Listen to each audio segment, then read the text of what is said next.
Kenapa memperhatikan ABK begitu hebatnya sampai berhenti jadi dokter, berhenti jadi dosen, berhenti jadi apapun hanya untuk ngurusi ABK?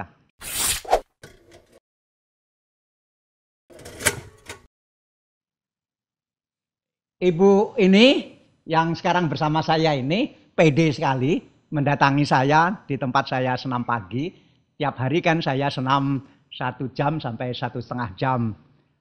Dan beliau ini nungguin saya ada apa ya gitu. Oh, akhirnya beliau nunjukkan ada buku dan buku itu rupanya karya anak berkebutuhan khusus. Kok ini ada anak berkebutuhan khusus bisa menulis buku. Nah, nanti kita lihat apa kata beliau ini. Dan saya juga akan bertanya nanti mengapa anak-anak yang waktu kecilnya nakal sekali kok setelah besar pinter-pinter ya gitu. Ada apa? Kebetulan beliau ini punya pengalaman yang panjang. Beliau seorang dokter, S2-nya di Australia, S3 di UNER, tetapi pernah ke Perancis dan ke beberapa negara. Sehingga dari pengalaman selama ini bagaimana beliau membina anak-anak berkebutuhan khusus. Saya akan lebih banyak bertanya nanti Ibu ya. Ibu dokternya UNER ya? Dokternya UNER. Sekarang nggak praktek jadi? Iya. Nggak praktek? Nggak praktek. Dokter kok nggak praktek? Itu pilihan kok. Hah? Pilihan? Pilihan. Oh, tapi dosen dulu? Terakhir saya minta pensiun dini tahun 2016. Hah? Iya.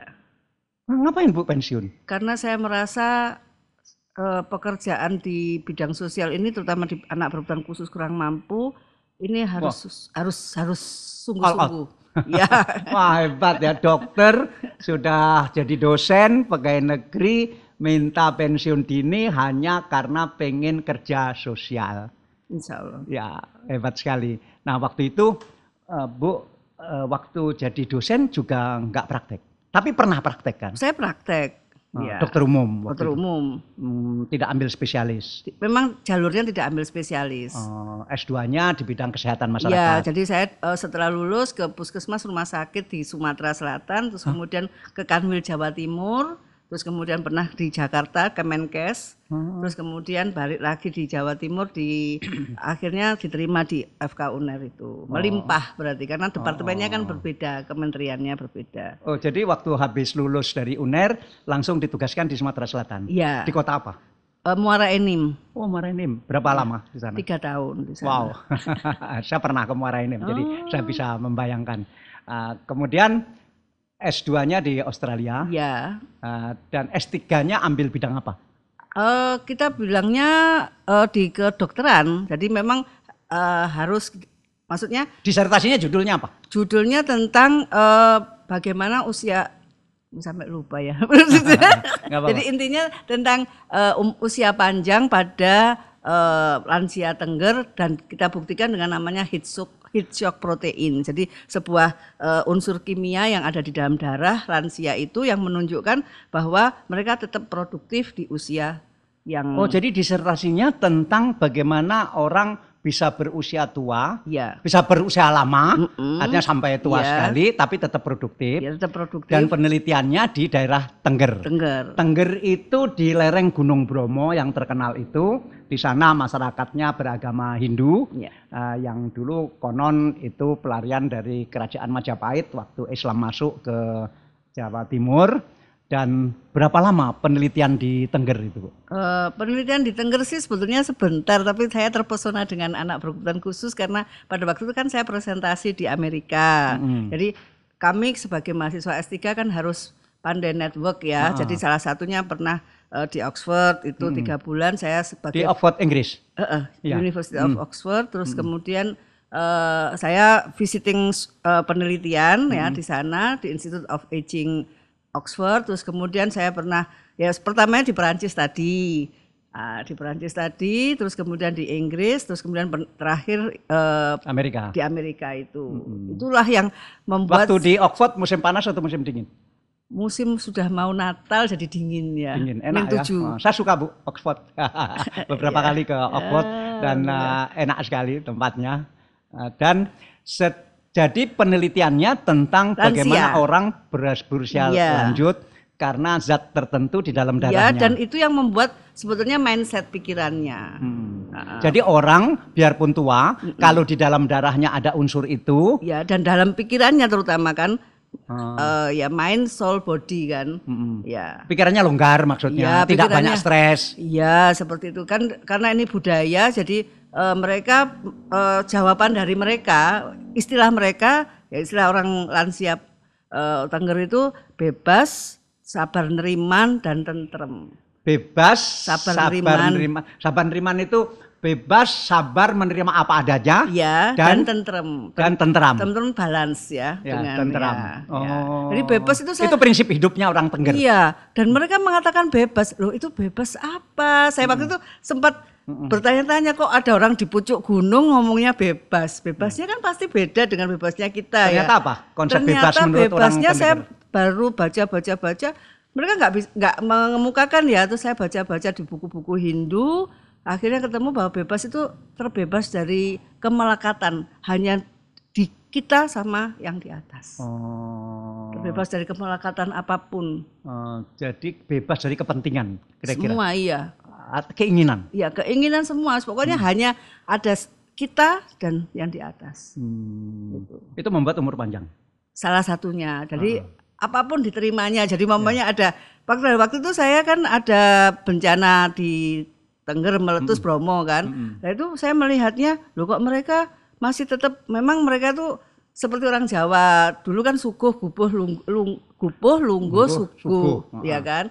Nah itu meskipun bencana. Itu prinsip orang Jawa. Iya. Kalau ada tamu itu diterima dengan ramah, kemudian dipersilahkan mampir, kemudian kalau perlu dikasih suguhan makanan. Itu prinsip tamu di mata orang Jawa. Iya. Dan termasuk Tengger itu. Tengger dan itu tidak hanya pada saat longgar, maksudnya bencana pun mereka masih selalu ada di tiap rumah itu ada makanan Suguhan, kecil, iya, kopi sama kue pasti, meskipun Jadi punya anak prinsip kecil. tadi Iya. tidak hanya ketika tidak ada masalah, Iya. ada masalah pun tetap harus punya Iya. prinsip seperti Dan itu. anak-anak kecil pun tidak biasanya kalau kita orang Jawa kan anak kecil ini ya apa namanya ngerengek makanannya diminta itu enggak. Terus kita pun bawa barang dari Jawa, dari Surabaya seperti beras dan sebagainya, nggak ada yang bertengkar. Jadi saya bawa sedikit, Nggak berebut bantuan. nggak berebut bantuan sama sekali. Jadi memang mereka bekti pada yang di atas, bekti pada orang tua, bekti pada pemerintahan dan bekti pada guru. Nah, memperhatikan ABK, anak Iya. berkebutuhan khusus ini sejak lulus doktor atau ketika masih proses S3? Ya, itu terakhir ya itu waktu itu setelah masih dengan lansia ya. Terus waktu itu saya ada tawaran ke Amerika itu. Saya sebetulnya malas ikut karena yang mengadakan adalah American Psychological Association, nggak cocok, saya kan dokter gitu ya. Tapi kok ada yang bayari, ya sudah saya berangkat dan di situ saya merasa terpesona. Saya kan barusan sakit yang tadi semester 1, barusan sakit yang masuk di ICU 4 hari ya kan. Saya merasa kalau saya duduk berdiri lama saya nggak kuat, ya kan, keringatan dan sudah nggak bisa mikir seperti itu ya. Jadi itu sudah punya anak 3? Iya, ya ketahuannya pada waktu di Baduy, ya kan, seperti itu. Jadi Di Baduy itu di mana? di Baduy Sunda, Di Banten. Banten. Ya, nggih. Jadi pada waktu itu kan masih mencari tempat-tempat penelitian di mana yang bisa, yang kan memang harus lansia komunitas adat. Entah Penelitiannya Baduy, ya. lansia komunitas adat. Jadi nilai-nilai di adat itu apa yang membuat mereka itu berpikir sehingga bisa umur panjang dan tetap produktif. Ketahuannya bagaimana sakit itu? Saya yang sakit ketahuannya. Ketahuannya ya ini dokter yang tidak care pada dirinya sendiri.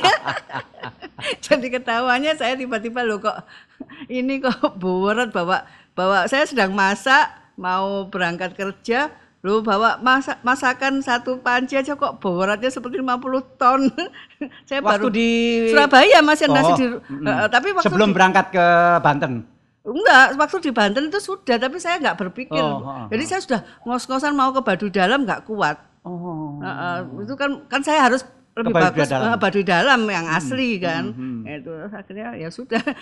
Saya baru ingat loh itu kemarin berarti Baduy itu saya sedang sakit itu seharusnya, untung diberi umur gitu. Ya periksa dan sebagainya. Kenapa langsung masuk ICU? Ya karena dokternya bilang ini nggak masalah dan sebagainya. Intinya saya harus dokter jantungnya bilang jantung saya sebetulnya bagus. Ada apa ya kok jelek kondisinya gitu. Akhirnya masuk ICU aja ya gitu. Ya sudah saya ya udah. Padahal itu sudah apa? Ditemukan hipertiroid yang mengarah ke jantung, jantungnya capek gitu. Hipertiroid kan struma ya, seperti struma tapi tidak membesar di struma saya. Apa? Gondoken ya? Gondok, iya. Seperti itu. Terus penyelesaiannya apa? Penyelesaiannya ya mengurangi istirahat saya. Padahal waktu itu sudah ada tawaran penelitian di Inggris. Kan itu hasil ngobrolnya dengan waktu di Perancis itu saya dapat profesor dari Sheffield, saya diminta untuk kerjasama penelitian di Sheffield itu. Ini beda dengan yang di Oxford tadi ya? Itu sebelum di Oxford. Terus akhirnya saya nggak bisa, ya daripada kata dokter yang memegang saya, daripada mati di Inggris, kamu nggak ada yang mengtalkinkan katanya gitu, eman katanya gitu. Akhirnya ya nurut. Nah terus kenapa memperhatikan ABK begitu hebatnya sampai berhenti jadi dokter, berhenti jadi dosen, berhenti jadi apapun hanya untuk ngurusi ABK? Iya, jadi satu karena saya merasa waktunya giving back. Ya, saya sudah kasarannya saya sudah pergi kemana-mana, saya sudah sekolah setinggi apapun ya, sudah S3, saya sudah anak saya yang terakhir ini yang agak sedikit bermasalah, mungkin karena saya cerai kurang minta perhatian lebih. Umur berapa waktu cerai? Anak itu umur berapa? 3 tahun. Yang paling kecil 3 tahun, tapi baru ketahuannya pada waktu dia umur 10 tahun kelas 3 SD. Laki perempuan? Perempuan. Jadi anak ketiganya ini perempuan? Anak terakhir ya perempuan. Jaraknya 7 tahun dengan kakak yang jadi 1 dan 2 itu jaraknya 1 tahun, ini jaraknya 7 tahun. Nah 3 anak ikut ibu? Tidak ikut bapaknya? Kita tidak ada istilah ikut, jadi ya sudah kita cerai gitu aja, gitu. Nggak ada inian. Tapi kenyataannya anak-anak ikut ibu. Iya, seperti itu. Ibu tetap di rumah itu atau pergi? Saya di rumah itu. Suami pergi? Iya. Pergi sendiri atau dengan orang lain? Menyakitkan. Ya, oke. Terus anaknya seberapa mengkhawatirkan kok sampai membuat keputusan berhenti dari semuanya hanya untuk ngurus anaknya itu? Pada waktu itu guru dan kepala sekolah itu bilang, anakmu nggak naik aja ya. Loh kenapa? Kan baru 3 bulan kok ibu sudah memvonis anak saya nggak naik, saya bilang gitu. Kelas 1 kelas SD? 3. Jadi saya itu di kelas 3 SD? Iya, saya itu biasanya kelas 1, kelas 2 itu saya sekolah di kampung. Anak-anak saya itu saya sekolahkan di kampung. Di kampung itu di mana maksudnya? Ya, rumah saya kan Pondok Chandra, jadi di Gunung Anyar, di kampung. Jadi biar melihat masyarakat biasa gitu ya. Terus baru kelas 3, 4 itu saya pindahkan sekolah negeri yang bagus insya Allah. Sekolah di kampung gitu. Tadi maksudnya di sekolah Islam? Enggak mesti, ya kebetulan di situ ada Islam. Tapi swasta? Swasta, pokoknya di kampung gitu aja. Terus akhirnya kelas 3 saya sekolah, itu gurunya baru 3 bulan anak saya sudah divonis seperti itu. Yang anak-anaknya disekolahkan di kampung, tidak di sekolah negeri, itu bapaknya yang minta atau ibunya yang minta? Saya. Kenapa bapaknya nggak peduli? Enggak juga sih. Atau ibu yang bilang ini harus di kampung sehingga bapaknya sumpek, ya sudahlah terserah aja gitu. Enggak tahu, saya lupa. Ya oke, terus anaknya dipindah ke sekolah negeri di Pondok Chandra. Di Surabaya, saya selalu menyekolahkan di Surabaya karena kan rumah saya kan perbatasan Surabaya Sidoarjo, seperti itu. Ya, yang disebut rumahnya di Pondok Chandra itu sudah wilayah Sidoarjo tapi berdekatan dengan Surabaya. Nah, anak-anaknya beliau ini disekolahkan di SD tetangga perumahan itu, ada kampung lama di sana. Nah, tetapi kemudian karena sudah kelas 3 dipindah ke kota Surabaya, berarti jauh dong sekolahnya? Ya masih dekat, masih sekitar 5. Oh di Rungkut? Iya, ya di Rungkut sekitar itu. Terus kelas 3? Kelas 3 kan, gurunya bilang ini nggak naik. Iya, nggak hanya guru kelas itu, tapi kepala sekolah juga bilang anaknya nggak naik. Loh kenapa? Kan baru 3 bulan kok sudah vonis, saya bilang gitu. Anaknya suka lihat jendela, lo ada apa lihat jendela, saya bilang gitu. Itu berarti Bu Guru enggak? Ya karena saya kan protes, bisa jadi gurunya enggak benar. Ini. Iya. Rasanya tertampar gitu. Terus kemudian saya daripada bersitegang, akhirnya saya teskan dulu anak saya shopping ke dokter, akhirnya saya ya menyadari, ada yang bilang anak saya ADHD, ada yang bilang nggak apa-apa. Dokter ADHD itu apa? ADHD attention deficit and hyperactive disorder, gangguan pemusatan perhatian. Jadi yang melihat jendela aja gitu. Iya, yang kemana-kemana gitu, nggak perhatian sama nggak bisa fokus dan sebagainya gitu. Nah, terus akhirnya tapi dokter anak kan banyak anak yang begini. Ya, memang makanya kadang-kadang memang ABK itu yang apa? Beberapa dokter itu kadang kalau memberi diagnosa kan dokter ini diagnosanya beda dokter satunya kan kayak gitu. Jadi membuat bingung. Sebetulnya ya saling melengkapi antara dokter spesialis apa dengan. Tadi guru memberitahu ibu bahwa anak Anda ini tidak akan naik kelas karena perhatiannya ke jendela terus, ya, fokus, mengganggu gitu. Akhirnya dia bilangnya mengganggu murid yang lain. Iya, katanya. Saya waktu itu bilang, oke Bu, kalau gitu sudah ini hasilnya anak saya insya Allah tidak apa-apa. Saya bilang gitu. Ya memang masih borderline. Saya bilang karena IQ-nya 90 kan berarti masih normal. Tapi cuma memang ada yang bilang batas bawah, menakutkan gitu kan. Terus akhirnya kalau gitu saya di rumah pegang anak saya, ibu di sekolah. Ya nggak bisa kata kepala sekolah. Muridku banyak loh. Kok guru kayak gini saya gitu. Terus akhirnya saya berpikir, terus akhirnya saya cari, ternyata jawaban beliau anak saya termasuk mengganggu. Maaf Pak, ini saya hiperhidrosis jadi dengan tiroid saya banyak keringat ya. Istri saya juga. Istri saya kaya sekali keringat. Iya. Tapi minumnya banyak jadi sehat saja. Saya nggak boleh minum banyak karena jantung. Iya. Maaf. Iya nggak apa-apa ya memang. Nah, terus akhirnya anaknya diapakan? Akhirnya daripada saya berpikir anak saya sempat bingung ya. Saya berpikir saya aja yang dokter kok bingung ya. Bingungnya setengah mati gitu. Apalagi teman-teman yang tidak punya akses itu kan. Saya tinggal telepon teman-teman. Aku mau ke praktekmu hari apa gini-gini kan. Kalau teman-teman orang-orang tua yang lain yang nggak punya akses itu kan. Bagaimana? Iya, saya berpikir seperti itu. Terus kemudian menangani anak saya juga. Kadang saya juga nggak ngerti, walaupun saya sudah bersahabat dengan psikolog, bersahabat dengan teman-teman. Kadang sampai akhirnya anak ibu ini dibawa ke psikolog. Iya, saya bawa ke pokoknya semua yang terkait sampai ke hipnotis itu saya tarik. Akhirnya bisa baik.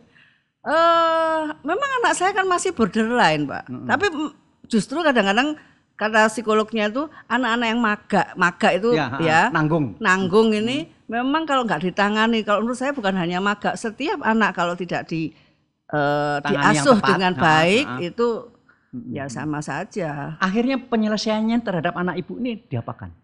Penyelesaiannya diperhatikan karena dia kan merasa kurang perhatian. Iya. Apa hubungannya dengan cerai? Ya karena merasa saya sibuk dengan 2 anak, bayar hutang, sekolah dan sebagainya kan. Jadi dia merasa. Dan anak-anak ABK itu kan nggak bisa Pak kalau ini. Jadi seumpama saya dengan kakaknya ya, saya bilang kamu kerjakan halaman ini ya, ini, adiknya halaman ini, ibu mengerjakan yang lain, mamanya gitu ya, mamanya saya masak gitu sudah. Nanti 1 jam kita diskusi gitu kan, bisa. Tapi kalau sama adiknya saya coba. Waduh ya sudah sama-sama belajar aja. Kamu baca buku halaman ini ibu tak baca sama ya, sama bacanya karena ibu juga sedang sekolah. Nggak bisa. Oh berarti saya baru tahu bahwa ABK itu nggak bisa disambi. Jadi memang kalau disambi itu disambi itu apa ya? Tidak bisa sambil mengerjakan yang lain. Iya, jadi harus pegang dia. Jadi ya sudah kita kualitas. Benar-benar pegang dia dan kita bilang bahwa ya kita. Jadi akhirnya ibu menyisihkan waktu khusus untuk anak ibu itu. Iya, sambil juga koordinasi dengan para ahli yang lain. Kan kita nggak tahu juga kan. Akhirnya naik kelas. Akhirnya saya saya unschoolkan karena saya merasa percuma dikeluarkan aja dari sekolah. Percuma guru tidak memberi dukungan kan buat anak saya. Pasti anak saya menganggap dirinya bodoh gitu kan pikiran saya. Buat apa? Akhirnya saya keluarkan. Saya carikan sekolah dulu yang saya berpikir anak saya butuh sekolah yang muridnya sedikit. Tapi saya ternyata murid sedikit itu nggak punya uang, saya nggak cukup uang saya, akhirnya harus dibagi-bagi. Karena sekolah yang muridnya sedikit pasti mahal. Pasti gitu. Mahal, kakaknya 2 sudah di Jakarta, kuliah di UI gitu ya. Dua-duanya? Iya, mintanya seperti itu, ya sudah. Jadi akhirnya ya sudah, saya unschoolkan, tapi saya hanya baca, kalau kelas 3 ini mata pelajaran ini yang minimal yang dia harus ketahui, sudah itu aja. Terus jadi tiap hari? Iya, saya enggak, saya belajarnya lebih, saya bilang sama dia, udah sekarang kita enggak usah belajar yang susah-susah, belajar yang kamu senang ya. Mari kita bersenang-senang, saya bilang gitu. Mari kita bersenang-senang, tapi harus terjadi kerjasama. Ini yang 2 anak yang 2 itu laki-laki semua? Laki perempuan. Oh, laki perempuan, laki perempuan perempuan. Iya. Atau perempuan laki perempuan. Laki perempuan perempuan. Laki perempuan perempuan. Iya. Oh. Jadi setelah yang 2 ini kuliah di UI, Ibu di rumah tinggal berdua sama anak ketiga ini. Iya, itu kebingungannya juga semakin ini, karena anak saya juga anak-anak ini meskipun kebanyakan kan ada yang tidak verbal, tidak bisa mengucapkan ya, belum bisa mengucapkan, tapi meskipun bisa berkata-kata, kadang-kadang dia juga entah males, entah enggak bisa mengungkapkan, jadi kita nggak tahu maunya apa gitu. Kesulitannya kan di situ.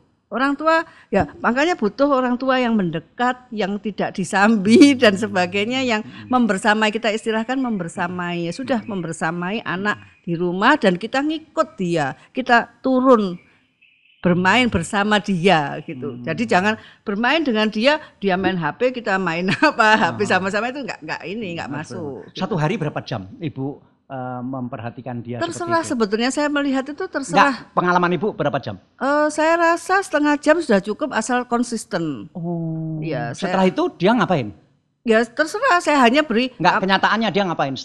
Setelah Ibu didik sendiri di rumah, setengah jam atau 1 jam, setelah itu dia ngapain? Ada PR tentu. Kamu baca dia ini ya.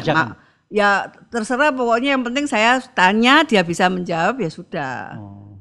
Ya saya nggak bertanya. Tapi dia main-main biasa. Main-main biasa. Sama teman-temannya. Dia agak kurang sosial memang anaknya. Apa yang dia kerjakan? Tidur? Enggak, ya mainan. HP? Ya waktu itu ada HP gitu. Ya sebetulnya seperti Ibu anak biasa. Ibu membolehkan dia mainan HP? Iya boleh, karena anak-anak itu kan, saya waktu cerai awal pun saya bilang sama anak-anak, ini HP, semua anak dapat HP, itu sebagai lambang bahwa kamu sama seperti anak lainnya, jadi nggak boleh nyalakan ibu kalau kamu nilainya jelek atau apa gitu. Jadi nilai-nilai yang saya anut gitu. Loh, Bu, ngapain punya utang banyak? Memangnya usaha, bisnis? Salah manajemen Pak. Jadi ya itu bisnis? Enggak, bapaknya ya ada. Oke. Bapaknya ninggalkan utang. Iya. Harus bayar Ibu. Iya. Enak ya jadi laki-laki ya. Enggak apa-apa. Bisa utang kemana-mana, nanti yang bayar. Tapi Allah kaya. Sekarang sudah merasa lebih tenang. Lebih tenang itu pada waktu sudah S3, sudah saya putuskan sekarang waktunya saya harus belajar kan, bagaimanapun saya juga harus membina karir saya harus S3, ya sudah itu ternyata ya itu. Waktu memutuskan untuk berhenti jadi dosen, jadi pegawai negeri, jadi dokter, itu sudah punya tabungan? Saya hanya berpikir begini Pak, bahwa kita kalau sudah niatnya benar, insya Allah caranya juga benar, Allah pasti menolong. Sudah itu sudah hukumnya, dan saya bolak-balik dulu saya belum jilbaban, saya belum sholat 5 waktu, saya tiba-tiba ada keinginan jilbaban seperti itu, saya minta sama Allah. Saya takut ya, karena saya kan sudah bekerja sendiri waktu itu, ngeles-ngelesi seperti itu, takut pada waktu itu kan masih dianggap seperti radikal kayak gitu ya, kerudungan dan sebagainya. Akhirnya saya berpikir, ngapain kita takut, kita tuh nurut sama Allah. Ngapain takut? Dan ternyata memang sejauh ini ya insya Allah saya kalau ada kesulitan tuh Allah memberi persis atau lebih dari kebutuhan kita. Akhirnya SD lulus anak Ibu ini? SD lulus, SD. Di mana? SD lulusnya? Akhirnya saya karena ke Oxford itu saya sekolahkan lagi kan. Terus sudah nggak lihat jendela lagi? Sudah nggak lihat jendela lagi. Ya sembuh berarti? ADD jadinya, tadi kan katanya ADHD ya kan, lama-lama kalau sudah agak besar namanya ADD gitu, hanya hiperaktifnya berkurang. Jadi karena umur? Karena perhatiannya, ya karena dibiasakan untuk dia fokus dan sebagainya, kan pembiasaan sebetulnya. Seperti itu. Jadi lulus SD, lulus beneran ini? Lulus beneran. Bukan karena dikatrol atau apa? Enggak, insya Allah. Terus masuk SMP? Masuk SMP, ya masuk Negeri? SMP negeri, kemudian Lulus? oh enggak, waktu itu dia ada masalah. Ya ada masalah, dia cari perhatian lagi. Terus saya berpikir ini anak ini saya sudah tidak bisa menjadi gurunya, menjadi maksudnya mendidiknya. Jadi saya bilang sama anak saya, kalau kamu memang bermasalah, dia nggak mau Pak ini dibongkar. Ibu, pokoknya bagian ini nggak boleh disampaikan ke orang lain katanya gitu. Okay. Jadi dia merasa bahwa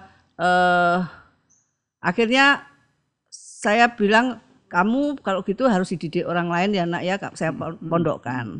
Ya, sudah saya pondokkan. Di Surabaya? Di Gresik. Terus kemudian pada waktu di Gresik itu bulan ke-7 dia merasa tidak adil, ada yang tidak adil di pondok itu, dia minta keluar, akhirnya saya pindahkan lagi ke Kudus. Pondok juga. Pondok juga Kudus. Terus di Kudus saya yang sakit. Terus akhirnya saya pindahkan ke Surabaya. Pada waktu di Surabaya itu dia ngomong sendiri, Ibu saya pengen bimbel. Berarti dia saat itu setara dengan kelas 3 SMA. Dia sudah nggak mau sekolah Pak. Setelah pondok-pondok itu dia, aku nggak mau sekolah Bu, karena kebetulan pondoknya adalah pondok hafid.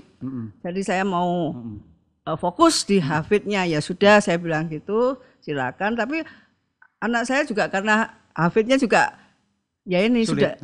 Sulit menghafal juga ternyata ya. Akhirnya dia bilang sendiri, Ibu saya pengen bimbel. Akhirnya saya tanya, itu bukan perkara lulus SMA saja, tapi benar-benar bimbel ya, berarti kuliah ya. Saya bilang gitu. Terus akhirnya dia ya udah, kakak-kakaknya pada waktu itu saya berpikir anak saya sudah di awal, sebetulnya saya sudah berpikir anak saya sudah jalur-jalur yang Islam gitu aja ya pikiran saya. Bukan saya neglect anak saya, bukan, tapi pikiran saya tiap orang itu kan pasti punya jalan suksesnya masing-masing ya. Terus kakak-kakaknya itu bilang, Ibu nggak bisa, adik ini harus kuliah. Ya sudah akhirnya. Jadi ikut bimbel kemudian ikut persamaan SMA. Iya, ujian persamaan, terus akhirnya lulus ujian persamaan, terus sekarang hari ini di mana? Di Undip Sejarah. Oh, kuliah? Iya. Semester berapa? Semester 3. Itu kan ada seleksinya di sana? Iya. Lulus seleksi? Lulus. Loh ya lumayan lah Bu. Loh anak saya kan tadi IQ 90, 95. Masih lumayan Pak, masih normal. Ambil sejarah sekarang? Ambil sejarah. Semester 5? Semester 3. Semester 3? Iya. Oh. Dan selalu bisa mengikuti? Sepertinya ya itu yang disebut learning disability anak saya ini. Ambil sejarah itu keinginannya sendiri atau Ibu? Keinginan kakaknya mencarikan peluang-peluang yang masih mungkin untuk nilainya dia. Bagus lah. Ya, kakaknya yang protes, Ibu adik harus sarjana karena kami semua sarjana. Ya sudah, saya dipaksa oke, ya sudah carikan. Ya masih lumayan lah Bu, anaknya tidak misalnya mokong atau tidak ngambekan begitu. Insya Allah. Dan dia mengatakan menyukai kuliah itu. Ya karena pilihan. Saya selalu artinya mengeluh, aduh aku kok kuliah sejarah, ada nggak keluhan? Enggak, insya Allah. Oh enggak ada. Dia punya teman sekarang sudah? Lumayan. Ini sekarang karena pandemi ini kan dia ke Surabaya, senang karena ada kakaknya juga pulang. Jadi kakaknya kuliah di mana yang nomor 1? Di UI. Enggak, fakultas apa? Nomor 1 ekonomi UI, nomor 2 psikologi UI. Nah, pulang yang nomor 1 ya, nomor 2 lah, suruh tangani nanti adiknya. Jadi kakaknya kerja di rumah, membimbing mentoring adiknya. Ya alhamdulillah. Nah setelah itu Ibu ngurus anak-anak ABK, anaknya orang lain. Sebetulnya kan saya sudah mulai 2012 Pak. Iya kan ini kan dia baru. Jadi mungkin dia ada masalah yang saya tidak bisa sebut tadi juga karena kecemburuan saya. Saya sekarang kok jadi dengan anak orang lain gitu kan. Jadi dia berulah seperti itu. Oh, aduh. Ibunya nggak care. Ini para pekerja sosial ya. Ini Ibu ini punya kasus yang menarik sekali karena asik bekerja sosial, anaknya merasa cemburu dan kemudian anaknya punya masalah. Diakui sekarang ini. Nah, setelah anak kuliah ya saya tetap tambah lebih gila karena nggak ada pekerjaan lagi yang saya kerjakan selain ABK. Berapa fokus Ibu apa sekarang di ABK itu apanya? Jadi saya hanya ingin ini tadi seperti kebisaan dan jadi mulai dari bisanya apa, tertarik di mana, dan orang tua itu kira-kira ridho pada anak itu apanya yang ridho. Kadang-kadang anak bisa ini tapi orang tua enggak, anak saya enggak bagus di situ gitu kan. Jadi karena orang tuanya punya keinginan tersendiri yang lain atau merasa enggak mampu ngajari harus orang lain. Loh, apalagi kita kan menengah ke bawah yang kita pegang kan. Jadi yang ibu bisa ya, loh saya enggak bisa. Loh pasti bisa. Saya bilang gitu, enggak mungkin Bu. Punya contoh kasus yang anak yang mempunyai masalah dan orang tuanya punya keinginan yang berbeda, punya kasus seperti itu banyak Pak sebetulnya. Jadi memang yang disebut penerimaan orang tua itu kan luas. Penerimaan ada yang bisa total. Penerimaan itu maksudnya harus diterima lah, anaknya seperti itu harus diterima gitu ya. Iya, maksudnya harus diterima. Tapi iya Bu, soalnya kan nggak ada tempat lagi. Kalau di luar negeri kan bisa masuk panti, jebret, sudah ditanggung negara. Kan di Indonesia kan nggak bisa. Anak mau dibuang, saya nggak mungkin Bu nggak perhatian sama anak. Selalu keluhannya orang tua gitu. Saya nggak mungkin nggak perhatian sama anak. Saya samakan. Saya lalu menggoda. Ya paling sama kan, kasih makan sama, kasih baju sama. Tapi apakah ibu memberi perhatian yang sama, pendidikan yang sama? Gak usah pendidikan disekolahkan Bu. Tapi bagaimana dia bisa lebih pandai, tambah lebih pandai itu kan beda. Jadi banyak ibu-ibu yang akhirnya nurut Bu Sawitri. Karena ini mindset ya Pak. Jadi rasanya ya ini harus brainwash. Dan memang susah, orang mengajari orang tua lebih susah. Kalau saya nggak berani bilang mengajari karena orang tua sudah punya mindset sendiri ya kan. Jadi saya berpikir lama-lama saya sudah kerja pada waktu itu tahun ke-7 Pak. Saya sudah kerja hampir 7 tahun kok nggak ada hasil ya. Saya berpikir apakah saya ekspektasinya terlalu tinggi. Tapi enggak, menurut saya kan memang orang harus berekspektasi tinggi, harus kerja keras pikiran saya. Oh karena saya ini gratis, nggak ada seleksi. Ibu nggak narik bayaran ya? Enggak. Karena saya tadi berpikir bahwa saya sudah waktunya giving back dan saya pernah mengalami grieving masa susah yang 3 bulan kayak orang gila itu karena setelah dicerai dan sebagainya itu. Terus akhirnya saya berpikir bahwa tadi sampai mana Pak? Bagaimana apakah orang tua bisa menerima anaknya dan bagaimana meyakinkan orang tua bahwa ya harus diterima anaknya begini, pasti nanti anak itu punya kelebihan gitu. Nah ya itu akhirnya dari situlah saya timbul ide bagaimana kalau bikin beasiswa. Jadi dari orang tua yang sudah memang take it for granted, jadi saya dapatnya ya sudah seperti itu. Saya kan nggak bisa bayar ya Bu, ini jadi kan nggak mungkin. Jadi kalau kamu bagus, kamu punya komitmen dan mau kerjasama dengan yayasan, baik kerjasama di keluargamu dan kerjasama dengan yayasan, kita akan beri lebih uang maupun fasilitas. Jadi biar yang lain marry gitu loh Pak. Jadi dan kita umumkan gitu. Yang lain marry, tapi ibu ini juga saya bilang ini beasiswanya berlaku setahun Bu, tapi kita nilai 3 bulan sekali. Jadi tidak langsung jeret terus gitu kan. Ibu harus tiap 3 bulan kita evaluasi. Kalau ibu nggak bisa ya bukan saya hentikan, tapi kita tunda sampai ibu sadar. Gitu. Nah, berapa orang tiap hari yang datang ke ibu curhat tentang anaknya?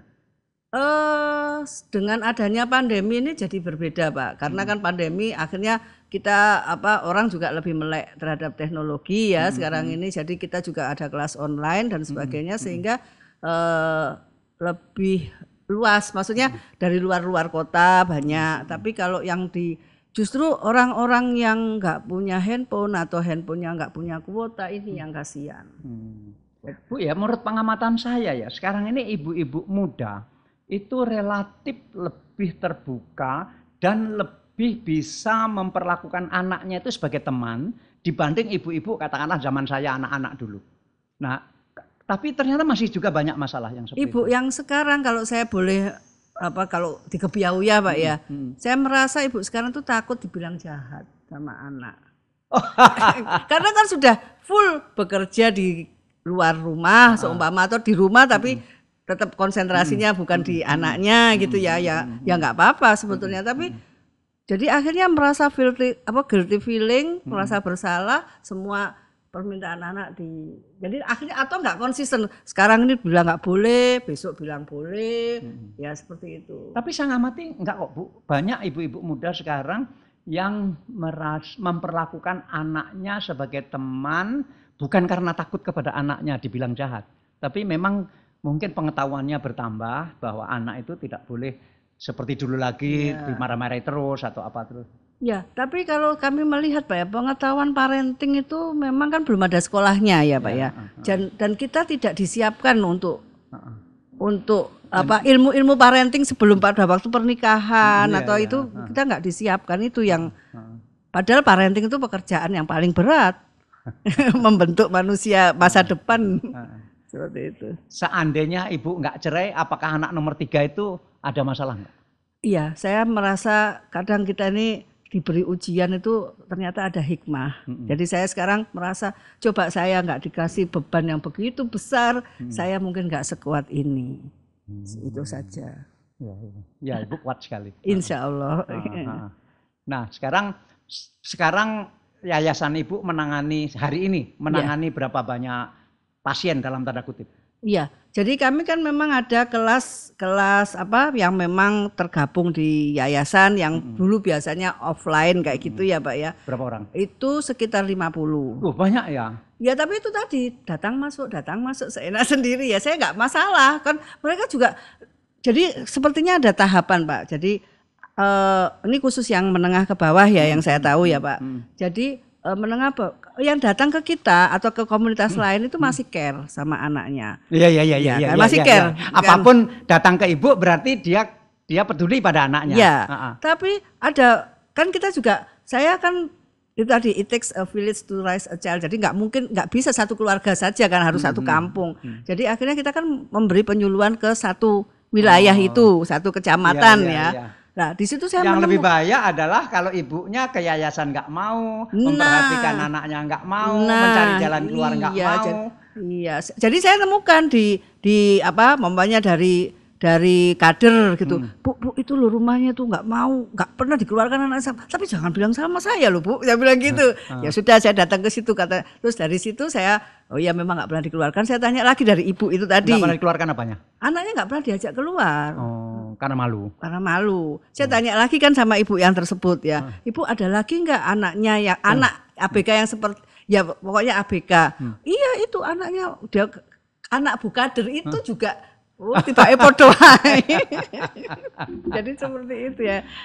Dan mereka merasa kadang-kadang buat apa anak saya nggak ada gunanya, nggak ada perkembangannya, lama.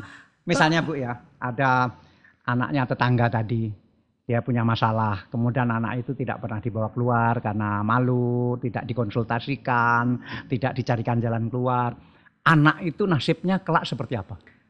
Kita bilang kan ini Pak, learn self-helpless. Jadi merasa sudah terbiasa tidak bisa apa-apa. Jadi segala sesuatu mau makan sudah ada yang nyepakan. Sudah ada yang dulang. Jadi anak ya nggak bisa. Jadi akhirnya kita bilangnya executive function. Jadi fungsi untuk bertindak. Dia tahu aku lapar, aku butuh makan. Tapi dia nggak tahu bagaimana untuk mendapatkan makanan itu. Tidak pernah dibiasakan, diajarkan, dilatihkan. Itu sampai tua akan seperti itu sih. Ya. Wow.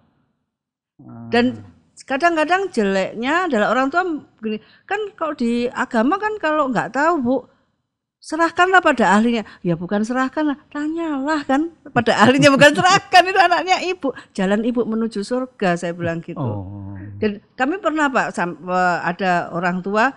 Kan kadang-kadang saya masuk lewat spiritual ya. Jadi anak-anak ini kalau kita didik yang benar, insya Allah sebetulnya dia itu punya free pass masuk surga gitu ya. Dia ternyata nggak mau masuk surga, nunggu orang tuanya gitu kan, nunggu orang tuanya yang begitu perhatian sama dia. Sampai orang tuanya itu digeret sama dia. Dia yang tadinya tuh lemah menjadi kuat, bisa geret orang tuanya. Terus satu orang tua tuh diam aja, "Lu kenapa Bu?" "Loh ini loh bukan anak saya." "Anak siapa?" "Anaknya juragan saya." Gitu. Ada juga begitu. Jadi ya. Nah, terus kalau nemu begitu gimana? Ya tetap aja harus diurus kan?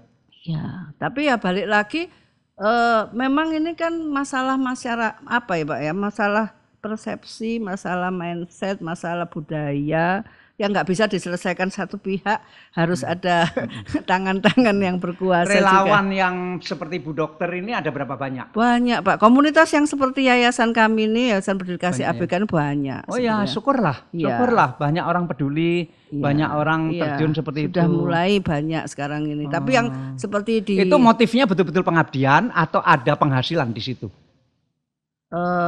memang kalau saya sih apa ya, kita tidak memungkiri ya Pak ya. Dan saya selalu di awal berdasarkan saya mendirikan yayasan ini mencontoh dari Yunus yang dapat Nobel. Oh, Ya, Bangladesh. ya, Bangladesh. Jadi dia bilang bahwa kalau bergiat di anak yang disability maupun miskin harus punya bisnis sosial, nggak bisa donasi full. Makanya kami ini kan mengajak orang tua, ayo co-creativity. Gambar tiap anak kan bisa gambar, yang umum ya, tiap anak kan bisa gambar. Nah, nanti dipercantik orang tua, kita ajari supaya rapi, lah itu nanti bisa dijual kayak gitu. Oh, atau ini juga Iya, sebagian. seperti ini Oh, sebagian. ini karya mereka. Ya, karya mereka. Ini karya anak ABK. Karya anak ABK. Tas ini juga. Tasnya enggak, Pak, lukisannya. Oh, lukisannya. Ya, lukisannya. Jadi ini karyanya. Ya tukang jualnya siapa?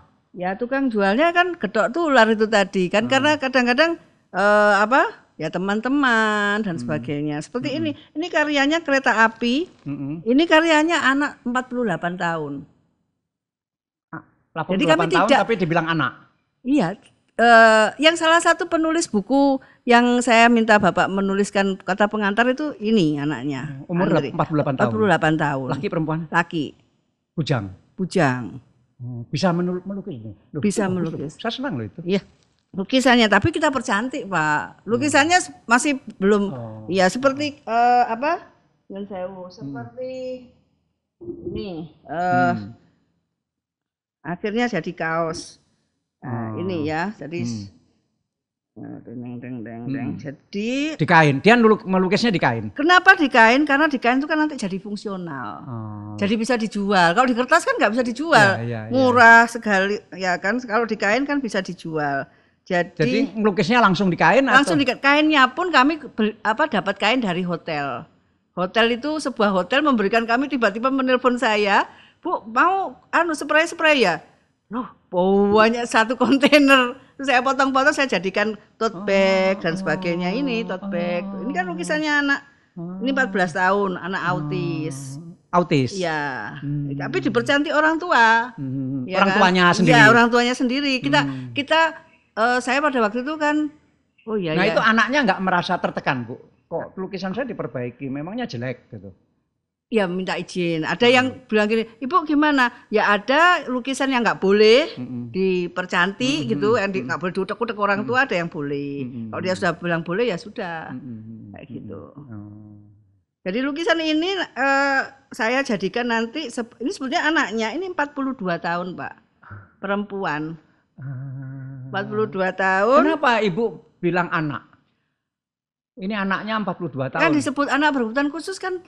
Saya sebetulnya banyak teori yang mengatakan yang disebut ABK, tapi saya menyederhanakan dengan anak berkebutuhan khusus adalah setiap orang yang berumur kurang dari 18 atau bisa lebih, tapi umur mentalnya masih kurang dari 18. Oh, oke. Ya, Umur gitu. mental. Ya, Umur oke. mentalnya. Jadi umur mental itu bisa juga karena pembiasaan. Iya. Tadi itu yang iya, diceritakan tadi. Iya, seperti itu. Jadi seperti anak ini ya sudah, dia bisanya seperti ini. Kayak dia ini sudah berapa tahun di tangan Ibu? Kami keluar masuk itu tadi. Jadi ya paling orang tua itu 2 tahun, 3 tahun sudah bosen mencari komunitas lain. Terlihat nggak setelah Ibu tangani, setelah Bu Dokter tangani, itu dia usia usia mentalnya itu bertambah, naik, ada bertambah. berbagai kan. Saya kalau ditanya ini mesti malu. Karena ya itu tadi, saya merasakan, saya sudah mengatakan tadi, pada saat saya tahun ke-7 saya merasa kok tidak ada perubahan. Progress. Ya kan. Akhirnya saya berpikir, harus ada beasiswa ini. Jadi saya beri, kalau kamu memang selama ini komitmen dan kerjasamanya bagus, kita yayasan beri beasiswa. Ini ya, kalau beasiswa itu dia lebih beda dengan Oh, dia ngerti. Artinya orang mereka ini tuanya ngerti. kan Pak yang Hah? dikasih beasiswa. Anaknya nggak ngerti uang kebanyakan. Orang tuanya. Iya. Dan tidak uang memberinya kalau uang karena bisa jadi lipstik, Iya. jadi kuota dan sebagainya. Seperti itu. Kalau yang wanita-wanita begitu, Ibu, seberapa biarpun dia secara mental anak-anak, seberapa kesadaran untuk misalnya make up, berpakaian cantik, bertampil cantik, seberapa? Kalau soal birahi sama Pak. Sama ya? Sama. Jadi jangan menganggap aduh ABK paling nggak tahu terus orang tua ganti baju di depan anak dan sebagainya. Dia punya keinginan birahi sama? Iya sama. Ikut umur fisik? Umur fisik, iya. Dan tapi kan itu balik lagi seperti anak biasa ya, anak reguler. Kita kan nggak bilang anak normal sama enggak. Memangnya nggak boleh. Iya, ya kan seperti itu. Jadi untuk reproduksi itu kan tergantung dari pembiasaan juga, Pak ya. Jadi semakin dia terpapar dengan hal-hal yang dewasa, dia semakin cepat. Nah, Ibu penghasilan dari mana bisa bersurvive dengan 3 anak yang kuliah semua? Saya pada waktu memutuskan tuh anak saya 2 sudah selesai kuliahnya, okay. Ya kan rumah sudah saya jual 1. Ternyata saya waktu itu, ternyata Allah itu memberi. Pada waktu saya itu saya jual 1, pikiran itu kan di atas kertas itu nggak mungkin saya itu bisa menyekolahkan anak karena bapaknya terus meninggal gitu ya Pak. Oh akhirnya meninggal? Iya akhirnya meninggal. Terus berapa tahun setelah cerai? Pokoknya saya cerai 2007, bapaknya meninggal 2014. Ya, gitu. Terus saya, Ibu melayat? Oh iya, saya mengurusnya pada waktu sakit juga. Oh, iya. Oh masih di Surabaya? Iya, masih di Surabaya. Belum kawin lagi dia? Sudah. Tapi waktu sakit ikut mengurus? Bukan ya, istrinya itu? Karena saya dokter, saya merasa siapapun kan saya perlu, pokoknya yang penting on the right track, dirawat dengan orang yang tepat di rumah sakit yang tepat. Istrinya membolehkan? Ya itu yang jadi masalah sampai sekarang. membuat warisan itu jadi bingung. Oke. Jadi ini Ibu tadi saya lihat dengan satu ABK. Ini Mbak. Itu kenapa Bu? Ini anaknya adalah tunarungu. Kamu bisa cerita ya? Nggak mau sini saya. Tunarungu apa dengar dia? Pakai alat bantu dengar. Sekarang ini pakai? Iya, sejak umur 4 tahun.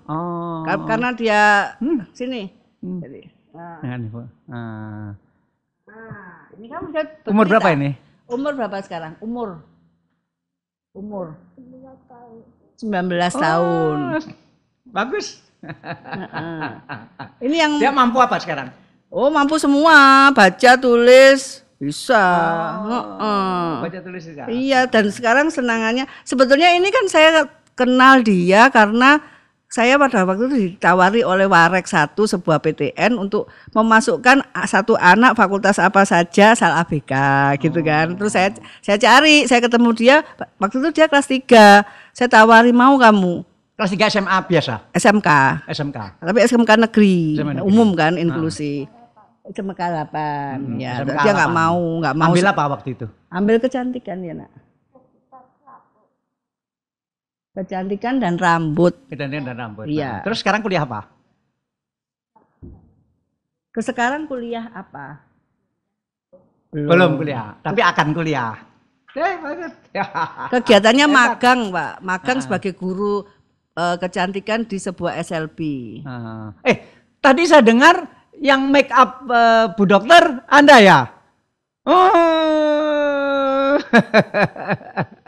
Kemarin Bu Dokter telepon saya, boleh nggak datang ke tempat podcast ini lebih pagi karena akan make up, dan yang make up itu adalah anak asuh. Dan ternyata Anda tiap hari selalu make up orang. Iya. Bisa. Berapa orang sehari make up? 4 orang. Anda bisa dapat uang dari situ. Wah, hebat. Bapak Ibu di mana? Bapak ada. Ayahnya sudah barusan meninggal. Oh, barusan meninggal. Di Surabaya? Iya. Nah, Ibu masih ada? Kerja apa? Salon. Di salon juga. Hebat. Ya, Bu Dokter, terima kasih Iya, ya. terima kasih. Terima kasih. Pak. Ya, Iya. terima kasih. Terima kasih.